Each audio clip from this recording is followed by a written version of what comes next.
என் பொண்டாட்டி நல்லாவே சமைக்க மாட்டா. அவ சமைக்கிற சாப்பாட்டை வாயிலே வைக்க முடியாது. இதெல்லாம் எதுக்கு எங்க கிட்ட சொல்லிக்கிட்டு இருக்கீங்க? நீங்க தானே சொன்னீங்க கஷ்டத்தை சொன்னா லோனு கிடைக்கும்னு. அதனாலதான் என் கஷ்டத்தை சொல்றேன். என் கஷ்டத்தை நினைச்சு நீயும் அழுவுற.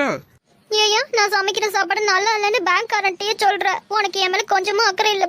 உனக்கும் என் மேல அக்கறை இல்லைல? என்னையா சொல்ற? தெளிவா சொல்றேன் கேட்டுக்கோ.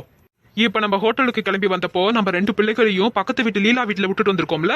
ஆனா நீ உங்க அம்மா வீட்டுக்கு பிள்ளைகளை கூட்டிட்டு போகும்போது என்ன தனியா தானே வீட்டுல விட்டுட்டு போவ. என்னையும் பக்கத்து வீட்டு லீலா வீட்டுல விட்டுட்டு போகலாம்ல.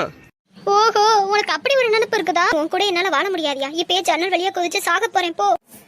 என்ன ஜன்னலை திறக்கவே முடியல? எங்க ஹோட்டல்காரரே, எனக்கும் என் பொண்டாட்டிக்கும் சண்டைங்க. அதனால கோபத்துல ஜன்னல் வழியா குதிச்சு தற்கொலை படிக்க போறேன்னு சொல்றா. நீங்க கொஞ்சம் வாங்கல. அதெல்லாம் உங்க குடும்ப பிரச்சனை, என்னால தலையிட முடியாதுங்க. அது இல்லைங்க, என் பொண்டாட்டி தற்கொலை பண்ணிக்கலான்னு ஜன்னலை ஓபன் பண்ணி பாக்குறா. ஓப்பனே ஆக மாட்டேங்குது. கொஞ்சம் வந்து உதவி பண்ணுங்க.